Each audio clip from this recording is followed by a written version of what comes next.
Berikutnya, halaman ke-13. Halaman 13. Dan sebagai faedah, tidak ada angka sial dengan angka 13.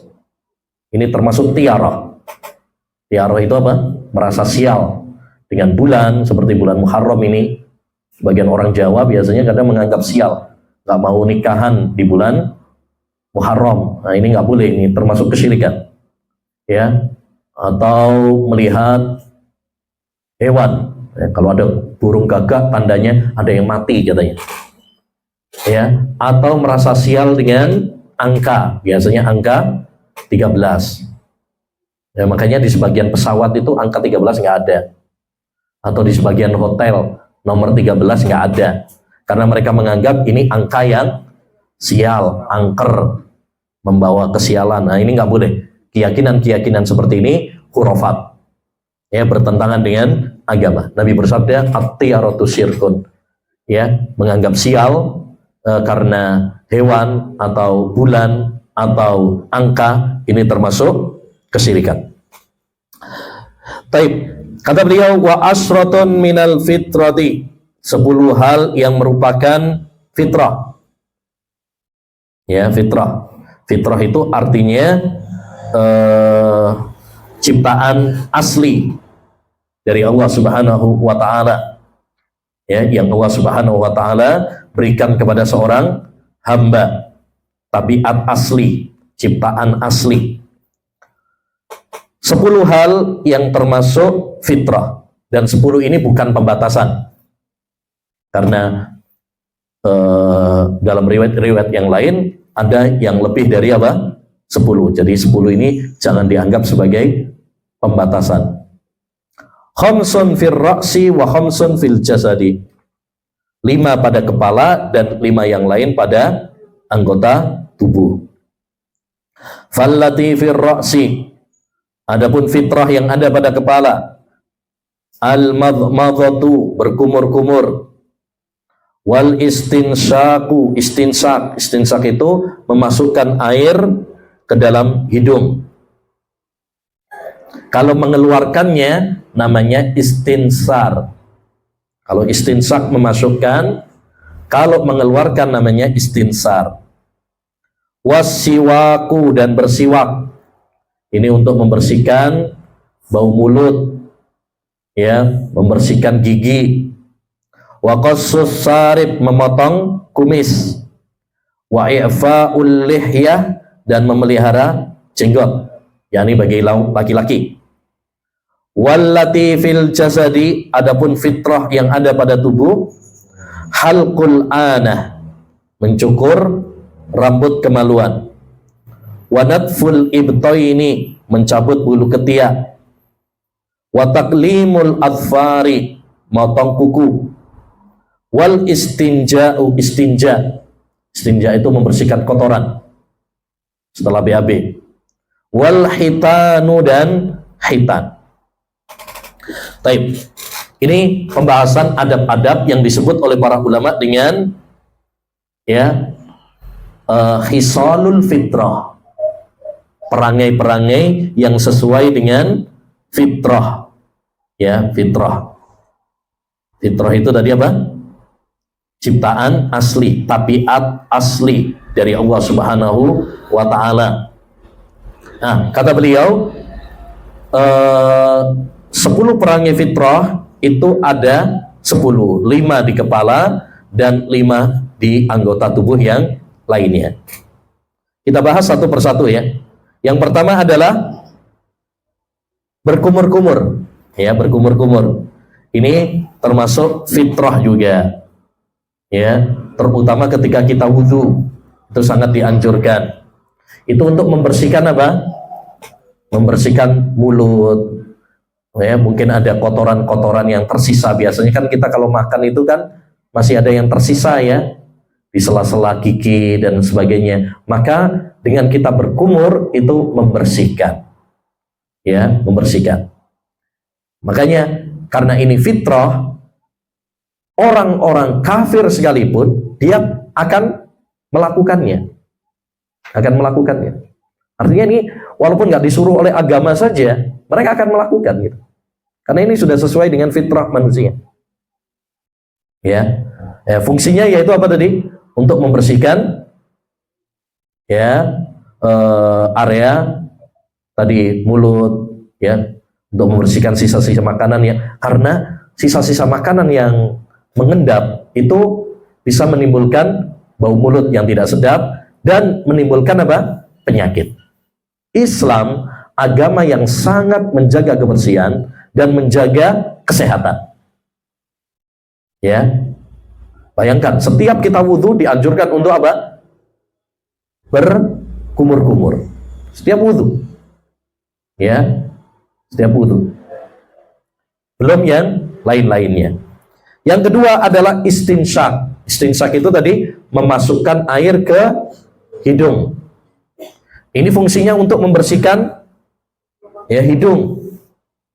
Karena hidung kalau nggak dibersihkan, mungkin dia akan ada debu, ya, berminyak. Tapi kalau kita bersihkan, masya Allah, ya, dia akan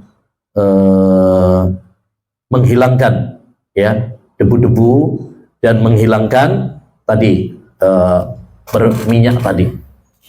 Sehingga membuat hidung kita lebih sehat, lebih bersih.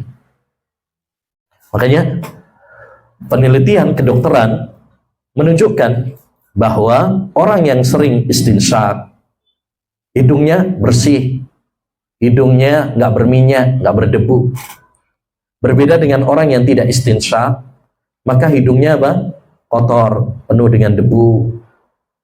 Ya, kemudian juga apa? Ya, berminyak. Makanya kalau banyak upilnya berarti perlu sering-sering apa? Istinsyak berarti. Tapi yang ketiga apa?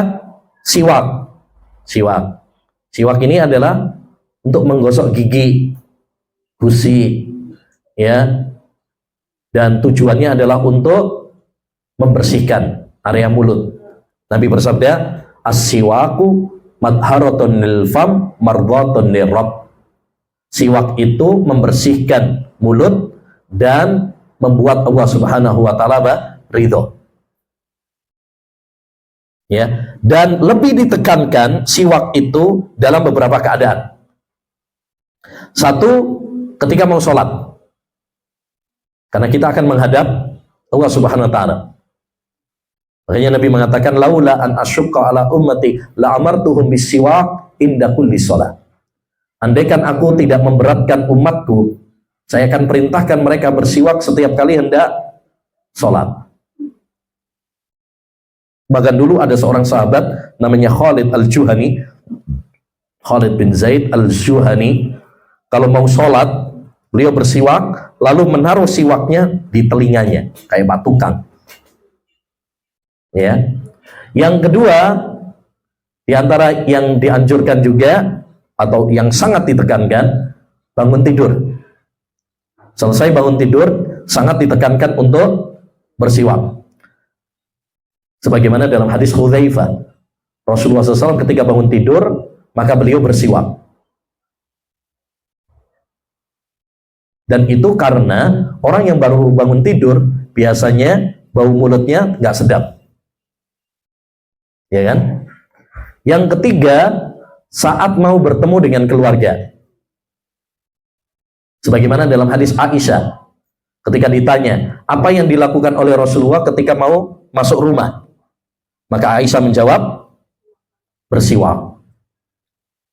Karena mau ketemu sama keluarga, ya, mungkin dia mau pelukan, dia mungkin mau ciuman. Kalau bau kan nggak enak ya. Nanti bisa dikomplain sama istri atau sama anaknya. Nih baunya apa? Gak enak. Sekarang banyak orang nggak perhatian, ya, pulang-pulang istrinya, anak-anaknya dikasih bau rokok, bau asbak. Nah ini. Kemudian yang keberapa? Yang keempat, ketika mau kumpul, bertemu dengan banyak orang, kayak mau ke masjid atau ke majelis taklim, ya, hendaknya bagi kita untuk bersiwak. Kalau sekarang mungkin gosok gigi, ya, jangan sampai nanti ketika bertemu dengan orang lain mereka terganggu dengan bau mulut kita. Makanya dulu Nabi SAW melarang, man akala thuman au basalan, siapa yang makan bawang putih, bawang merah yang masih mentah, ya, fala yaqrabanna masjidana, jangan dia mendekati apa? Masjid kami. Fa innal malaikata tata'adza mimma yata'adza minhu ibnu Adam. Karena malaikat itu terganggu sebagaimana anak Adam juga terganggu. Mereka juga terganggu. Ya. Jadi, kalau kita mau ketemu dengan banyak orang, ya, jangan lupa untuk apa? Tadi bersiwak atau gosok gigi. Kemudian yang kelima juga, yaitu ketika terjadi perubahan pada bau mulut pada mulut kita, ya. Mungkin habis makan ikan, entah mungkin habis makan pete,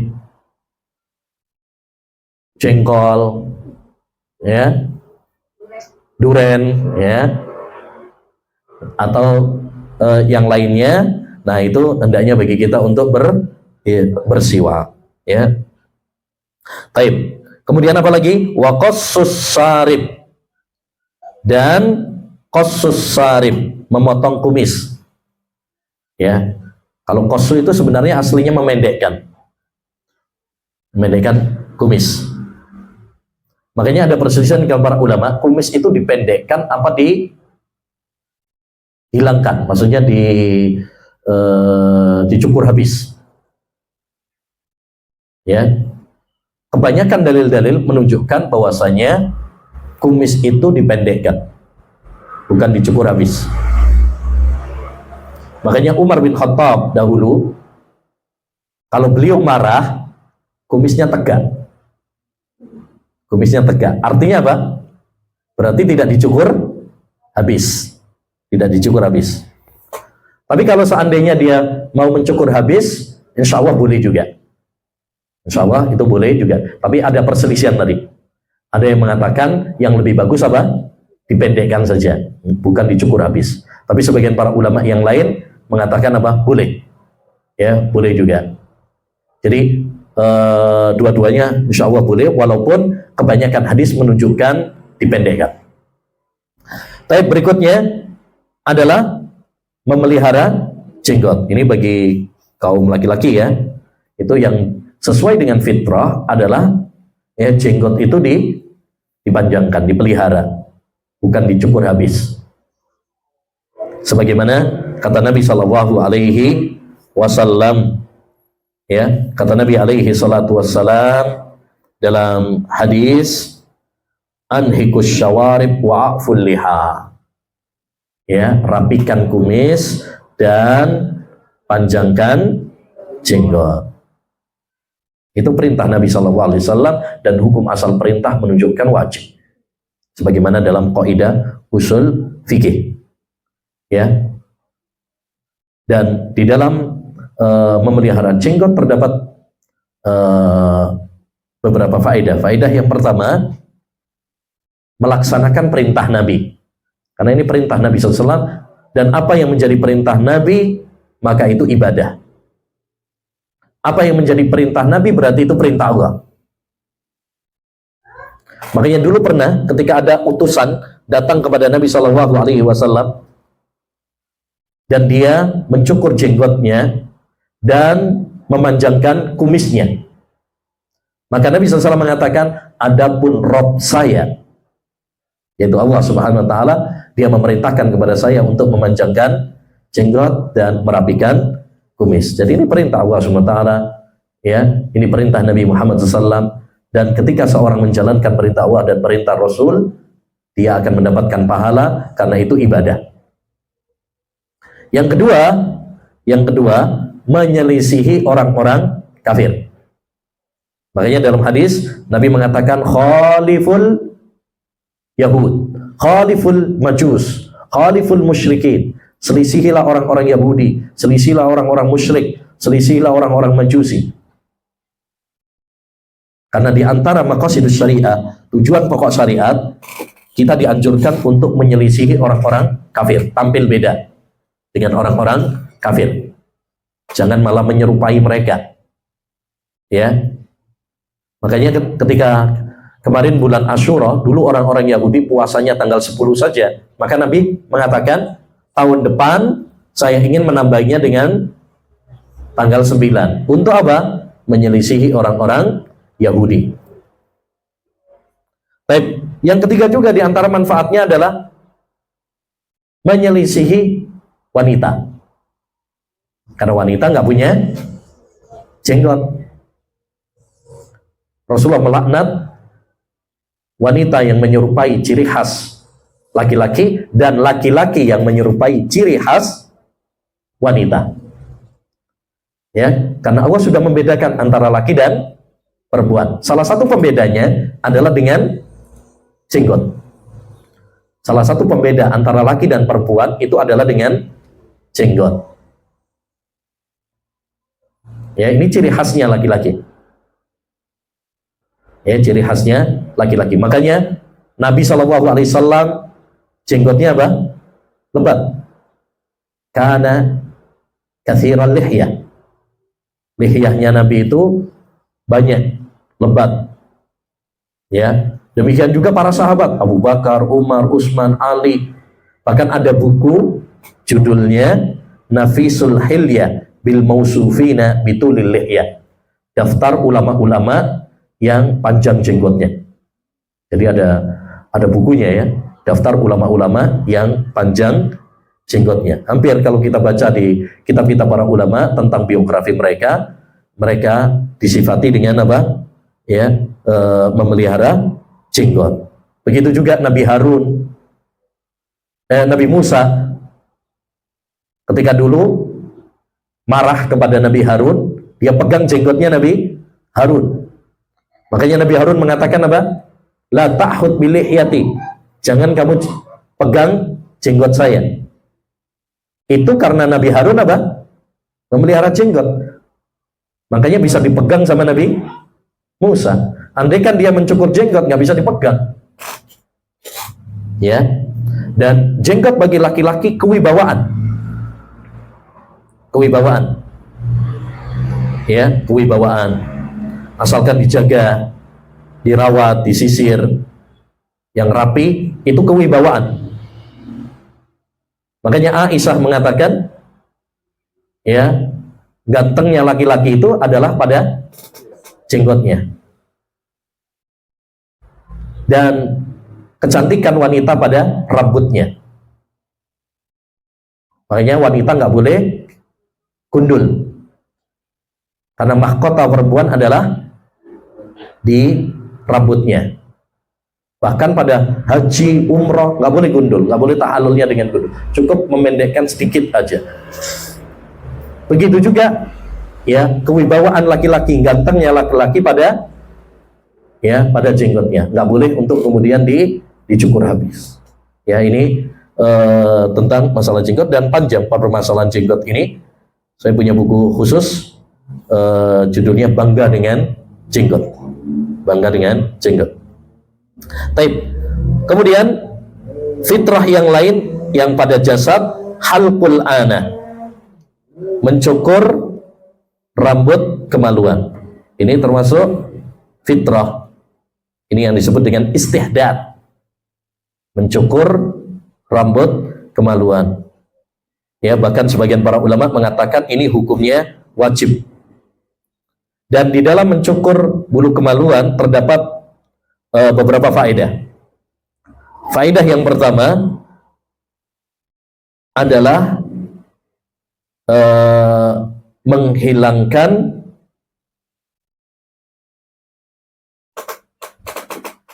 bulu yang menyebabkan, ya, yang menyebabkan kotor dan penyakit. Ya.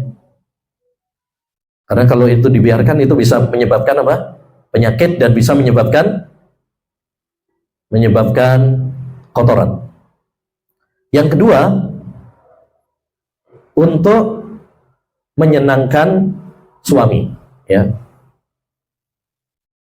Karena dengan demikian maka akan semakin bersih dan melanggengkan hubungan antara suami dan istri.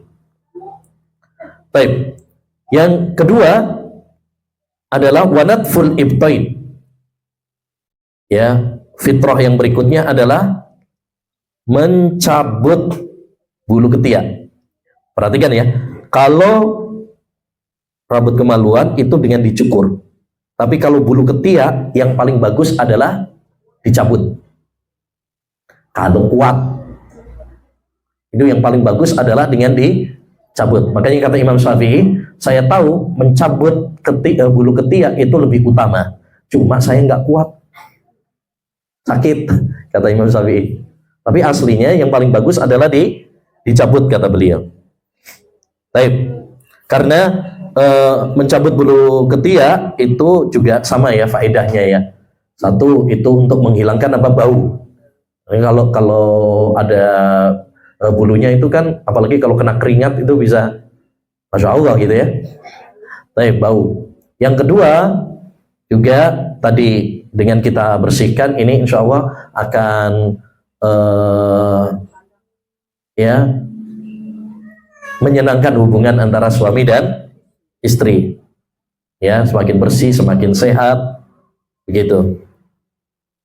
Kemudian berikutnya juga bahkan dulu ya Rasulullah saking semangatnya untuk mencabut bulu ketiak itu, ketika Rasulullah SAW sujud, disebutkan dalam hadis Bara' bin Azib, Rasulullah ketika sujud yura bayadu ibtai, kelihatan putih ketiaknya. Ketiaknya Rasulullah putih karena beliau rajin untuk mencabutnya atau mencukurnya. Ya, kalau nggak rajin mungkin yang kelihatan adalah hitamnya gitu ya. Tapi karena Rasulullah rajin, akhirnya yang terlihat adalah putih bulu ketiaknya. Baik. Kemudian apalagi wa taklimul adfar, dan memotong kuku. Wah, ini penting nih, terutama bagi para akhwat, para ummahat, karena biasanya para akhwat ummahat sebagian ya, bukan enggak semuanya, sebagian itu suka malah manjangin kukunya, dikiranya semakin cantik, padahal itu nggak boleh memanjangkan kuku. Satu, itu menyelisih fitrah. Yang kedua, menyerupai, mohon maaf, menyerupai binatang. Ya. Yang ketiga, itu malah bikin kotor dan penyakit. Karena kalau habis makan, kalau nggak dipotong kukunya, akhirnya nempel. Dan itu bisa menyebabkan penyakit, bakteri. Ya, begitu juga, mohon maaf, misalkan habis cebok gitu ya, kalau dia kukunya panjang ya itu kadang ada yang masih ya, nempel gitu kan. Nah, itu bikin kotor, bikin penyakit. Dan yang paling berbahaya lagi, kalau tengkar sama suaminya, bisa dicakar deh, bahaya ya, atau anaknya, ya kan. Nah, kemudian wal istinja. Nah, ini termasuk fitrah juga, insya Allah ini paham ya. Istinja yaitu membersihkan dengan air. Istinja itu, kalau membersihkan dengan selain air, dengan tisu atau dengan batu, kayu, namanya istijmar. Tapi kalau dengan air itu namanya istinja. Dan ini yang paling bagus.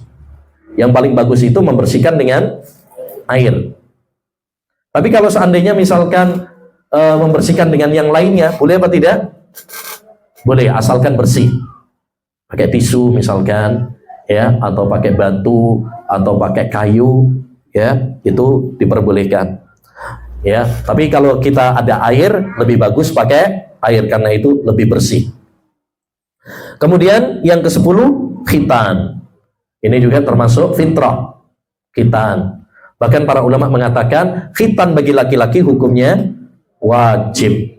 Adapun bagi perempuan maka hukumnya sunnah. Hukumnya sunnah. Kalau wanita khitan boleh juga. Bahkan itu yang lebih bagus. Makanya dulu ada seorang sahabat wanita yang ahlinya, profesinya tukang khitan. Ada yang tahu? Siapa nama sahabat wanita yang profesinya adalah tukang khitan istilahnya bagi wanita? Ya, kalau sekarang bidan gitu ya. Siapa? Ummu Atiyah. Ummu Atiyah. Jadi dulu kalau ada yang mau khitan, ya perginya ke Ummu Atiyah. Ummu Atiyah. Taib.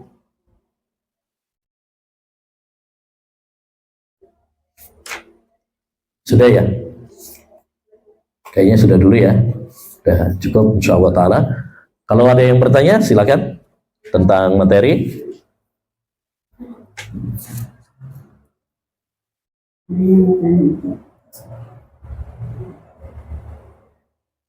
Silakan kalau ada yang bertanya.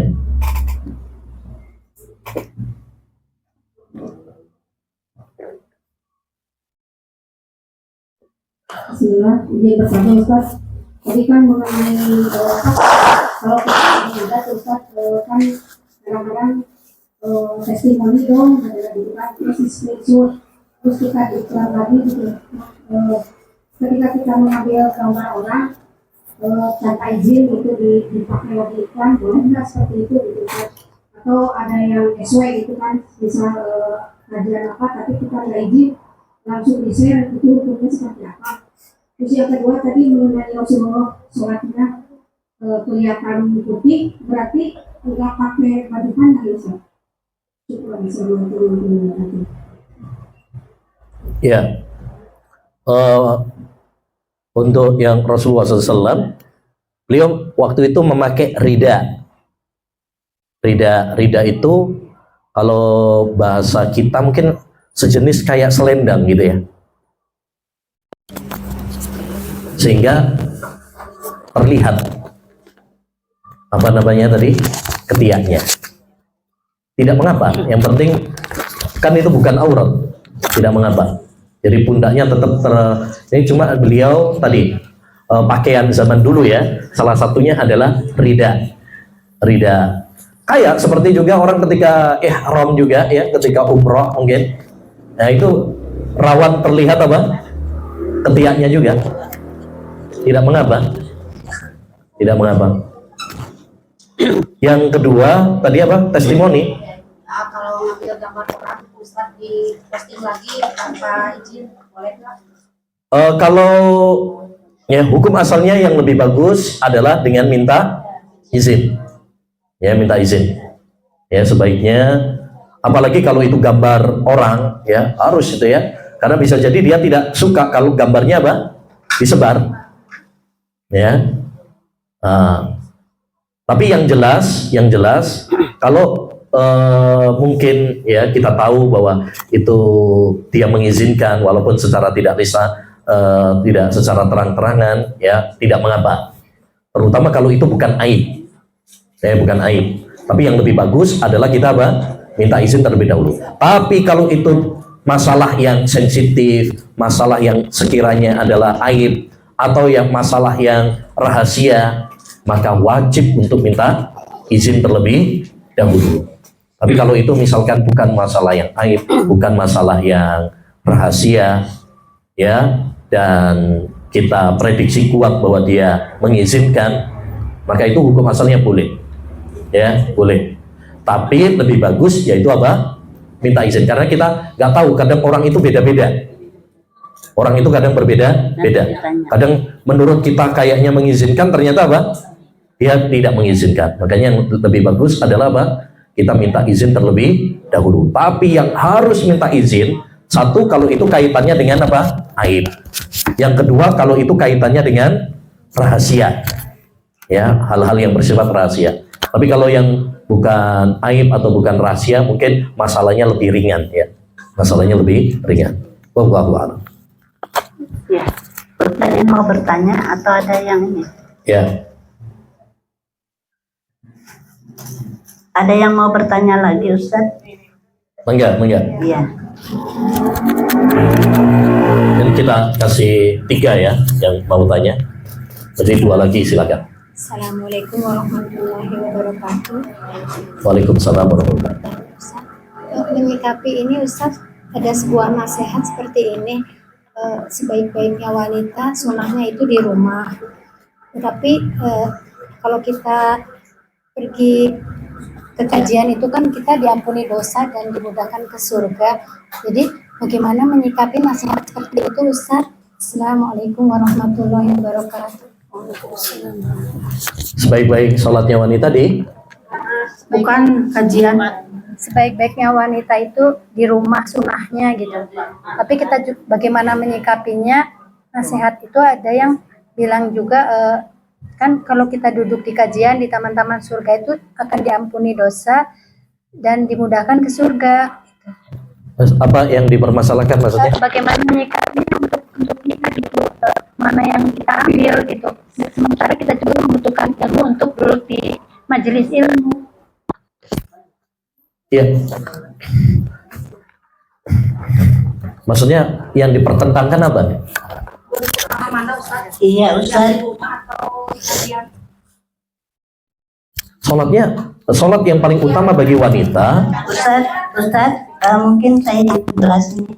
Ya. Jadi sebaik-baiknya wanita itu adalah di rumah tanpa tunda. Tapi yang namanya ilmu itu yaitu kewajiban seluruh wanita dan pria. Nah ini bagaimana? Bukan sholat ya? Bukan. Kajian Ustaz, kajian. Iya betul. Betul bahwasanya hukum asalnya wanita itu yang paling bagus adalah di rumah. Waqarna fi buyutikunna. Itu betul. Tapi bukan terlarang kalau dia keluar asalkan keluarnya untuk suatu kebutuhan. Misalkan kalau perempuan keluar untuk ya ziarah ke orang tuanya, boleh apa tidak? Boleh. Boleh. Bahkan kalau untuk kebutuhan dia belanja ke warung atau ke pasar untuk masak, boleh apa tidak? Boleh.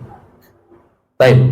Begitu juga ketika untuk urusan-urusan ibadah, misalkan untuk sholat, walaupun yang lebih baik sholatnya adalah di dalam rumah, tapi kalau seandainya dia pengen untuk sholat di dalam masjid dan tidak mengandung fitnah, maka tidak mengapa, bahkan dilarang walinya untuk melarangnya. Ya, termasuk juga yaitu kalau untuk menuntut ilmu, ya, menuntut ilmu. Tapi kalau memang dia di dalam rumah terus dia belajar juga di dalam rumahnya tersebut, ya tidak mengapa juga, karena memang hukum asalnya wanita itu lebih bagus ya di dalam rumah. Tapi kalau keluar untuk suatu kebutuhan, baik kebutuhan agama, ibadah, atau kebutuhan dunia, itu juga diperbolehkan, tidak terlarang. Ya, tidak terlarang. Ya, tidak terlarang selama keluarnya tetap menjaga apa? Adab-adab. Ya, tidak memakai parfum, tidak menimbulkan fitnah, ya, tidak tabarruj. Ya, dia tetap menjaga apa namanya? Jilbabnya, maka tidak mengapa. Ya, tidak mengapa. Bahkan menuntut ilmu pada zaman kita sekarang, terutama bagi para akhwat, ini sangat dibutuhkan, karena bisa jadi dia kalau di dalam rumah dia tidak mendapatkan apa? Ilmu. Ya, tidak mendapatkan ilmu. Kalau memang suaminya ngajari dia, nggak apa-apa. Ya, tapi jangan dijadikan itu sebagai alasan. Kemudian nggak mau menuntut ilmu, tapi di dalam rumah juga malah nonton drakor terus. Ya, nah itu berarti tidak tepat. Tapi kalau dia alasannya saya nggak ini karena lebih baik di dalam rumah, alhamdulillah suami saya 24 jam ngajari saya, masya Allah itu. Masya Allah. Itu nggak perlu, memang nggak perlu ke ustadz, udah alhamdulillah itu ya, karena dia sudah punya ustadz sendiri. Ya, tapi maksud saya ada sebagian orang itu kadang beralasan, udah nggak usah ke belajar, nggak usah ke masjid, nggak usah ke majelis taklim, tapi dia nggak belajar di dalam rumahnya juga. Nah itu yang keliru, ya itu yang keliru. Jadi betul pada dasarnya hukum asalnya wanita itu lebih bagus adalah di dalam rumah. Ya, bahkan sekarang, alhamdulillah ya, sekarang ini kita dikasih kemudahan oleh Allah Subhanahu wa Ta'ala. Ya, sebisa mungkin kalau kita nggak keluar lebih bagus memang, terutama kalau urusan-urusan belanja gitu ya. Alhamdulillah sekarang tinggal pencet Shopee udah datang ya kan. Nah, asalkan ada duitnya Bu ya, asalkan ada duitnya udah ya, itu lebih bagus, lebih enak, lebih enak. Tapi kalau seandainya keluar pun tidak mengapa ya. Sebagaimana dahulu Rasulullah SAW memperbolehkan, udzina lakunnal khuruj lil hajah, diizinkan untuk kalian wahai para wanita untuk keluar rumah kalau memang ada kebutuhan. Jadi hukum asalnya memang lebih baik banyak di rumah, kecuali kalau memang ada apa? Kebutuhan, tidak mengapa, tidak terlarang, asalkan menjaga adab-adabnya, etika-etikanya. Ya, yang nggak boleh itu kalau keluarnya tidak menjaga etika atau terlalu banyak keluyuran yang nggak ada faedahnya. Nah itu yang nggak perlu ya. Nah, wallahu a'lam bishawab. Tapi satu lagi. Assalamualaikum warahmatullahi wabarakatuh. Waalaikumsalam. Pak Ustadz, saya ingin bertanya. Misalnya saya pernah dapat ilmu karena saya tinggal di Bali. Kalau kita makan di suatu tempat kafe atau hotel yang di sana ada jual minuman kerasnya, kita kan tidak boleh makan di sana.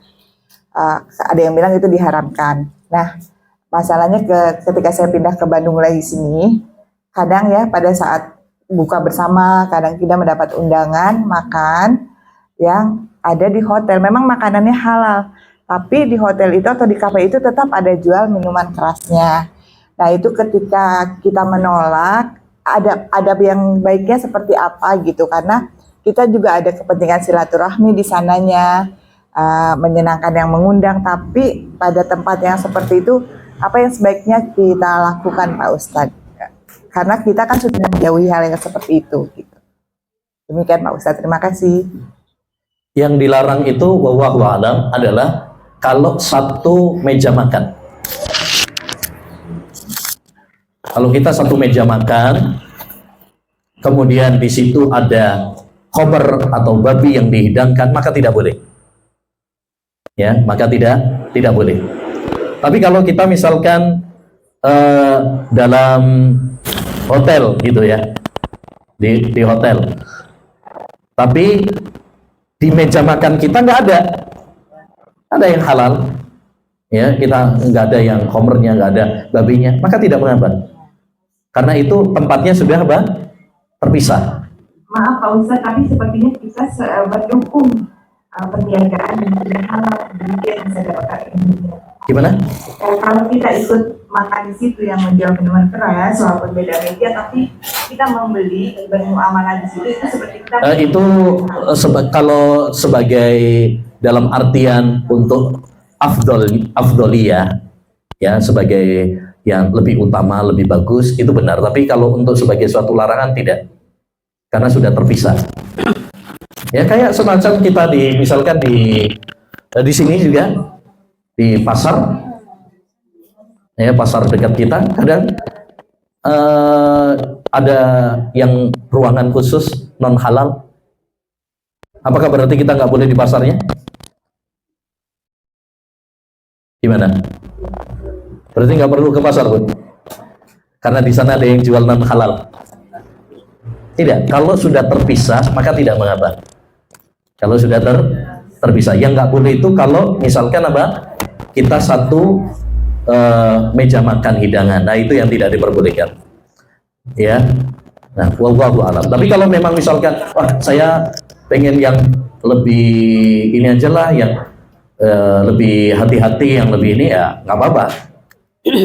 Ya, tapi tidak sampai mengharamkan, tidak sampai, hanya sekedar untuk warok, kehati-hatian, itu tidak mengapa.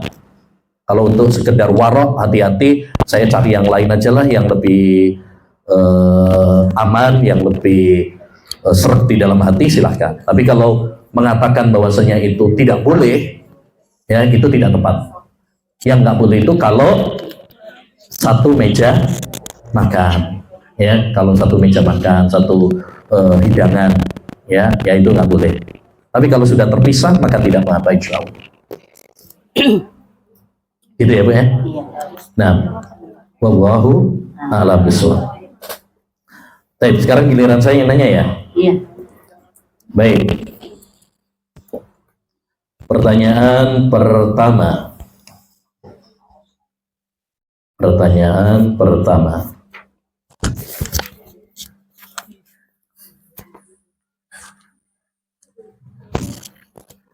Tadi kita sampaikan kondisi-kondisi di mana siwak sangat ditekankan. Ada 5 kalau nggak salah ya. Ada 5 kondisi sangat ditekankan untuk bersiwak. Ada Ustaz.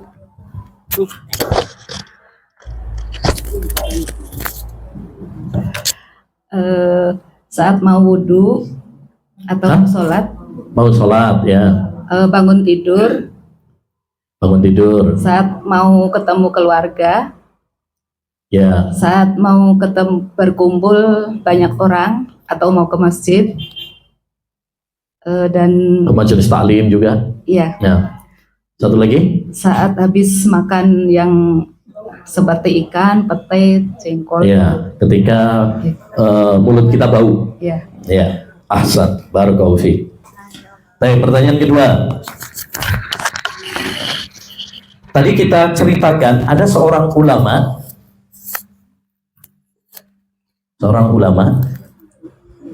yang menjaga perasaan wanita yang bertanya, dia pura-pura tidak dengar. Siapa nama ulama tersebut? Abu. Ayo, ada yang bisa? Siapa? Siapa? Ya. Ini ada Ustaz. Ustaz.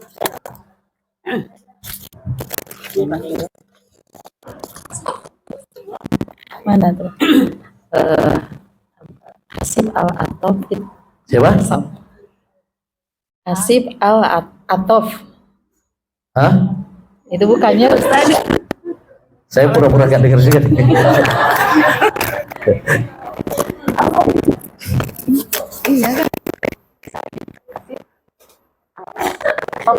Ayo, ada yang bisa? Hasib al-Atof itu Ustaz. Kalau nggak salah.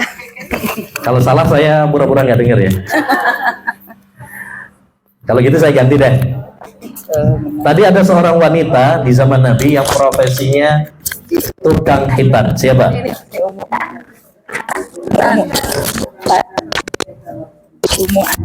Udah itu. Ummu Atiyah Ustaz. Ummu Atiyah. Nah ini benar, berarti saya dengar.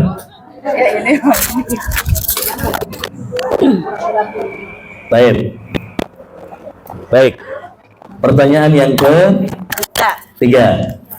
Pertanyaan yang ketiga. Pertanyaan yang ketiga.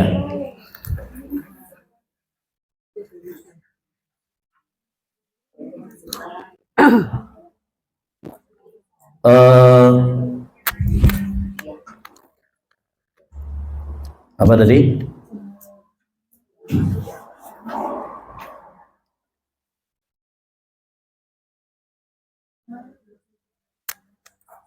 Sombong. Lawan katanya adalah apa definisinya? Ya, siapa yang bisa? Definisi ada Ustaz. tawadu. Definisi itu menerima kebenaran. Udah itu aja. Menerima kebenaran, Ustadz. Iya, terus Tidak meremehkan orang lain. tidak meremehkan orang lain. Jadi ada dua ya tawadu iya, iya. itu. Menerima kebenaran, dan yang kedua tidak meremehkan orang lain. Ya, lawan kata dari sombong. Ya, tidak boleh sombong. Baik sombong dengan harta, jabatan, ilmu, terus Ketampanan, kecantikan. iya dengan kecantikan kita. Jangan sombong mentang-mentang cantik, akhirnya menganggap yang lain nggak cantik. Baik, yang terakhir. Yang terakhir.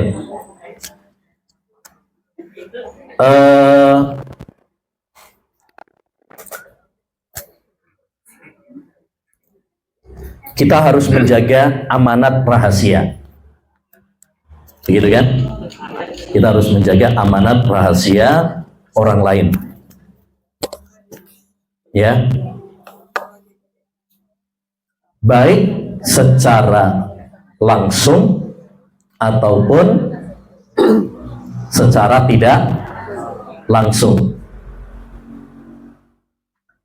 Siapa yang bisa menyontohkan secara langsung itu maksudnya apa, dan secara tidak langsung contohnya apa?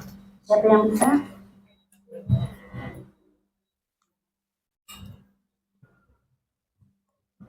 Nggak ada yang nunjuk, Ustaz.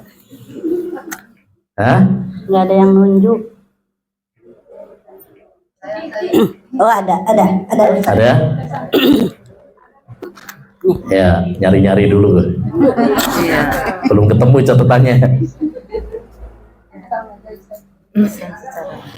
Kalau menjaga rahasia yang secara langsung, yaitu yang nguping langsung. Kalau yang secara tidak langsung adalah yang bicara sambil menoleh kanan kiri. Yang disebut itu adalah amanah. Gitu aja. Gitu ya tadi ya? Ya, Hah? yang langsung itu yang nguping, yang secara yang langsung itu yang nguping, ya. Yang Bentar. Orang yang berpesan rahasia untuk agar kita menjaga rahasia itu bisa secara langsung, bisa secara tidak langsung. kalau yang secara tidak langsung itu adalah yang bicaranya sambil menoleh kanan dan kiri. Itu ya, Ustaz. Ya, itu ada benernya, Taib. Ya. Itu secara tidak Langsung. Taib. Kalau secara langsung, Yang kalau orangnya berpesan, mengamanahkan langsung ya, kepada yang diajak bicara. jangan bocorkan Amanah. rahasia ini kepada siapapun. Taib, ada satu lagi contoh yang secara tidak langsung, tapi kita nggak boleh bocorkan juga, walaupun dia nggak berpesan. Jadi ada 3 ya. Satu, kalau dia berpesan, ya, jangan bocorkan kepada siapapun, berarti nggak boleh kita bocorkan. Yang kedua, kalau dia menoleh ke kanan ke kiri, itu berarti tandanya tidak mau dibocorkan rahasianya. Satu lagi apa? Kalau yang dia sampaikan itu adalah masalah-masalah yang aib, masalah-masalah yang aib, walaupun dia nggak berpesan, nggak boleh bagi kita untuk apa? Menyebarkannya, karena kita pasti dia akan apa? Malu kalau itu dibocorkan, walaupun dia nggak berpesan secara langsung, apalagi kalau berpesan, gitu ya. Nah, ahsan, barakallahu fiik.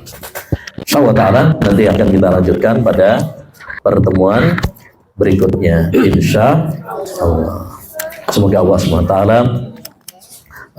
menambahkan ilmu yang bermanfaat kepada kita semuanya. Amin ya rabbal alamin. Kita tutup dengan doa kafaratul majlis.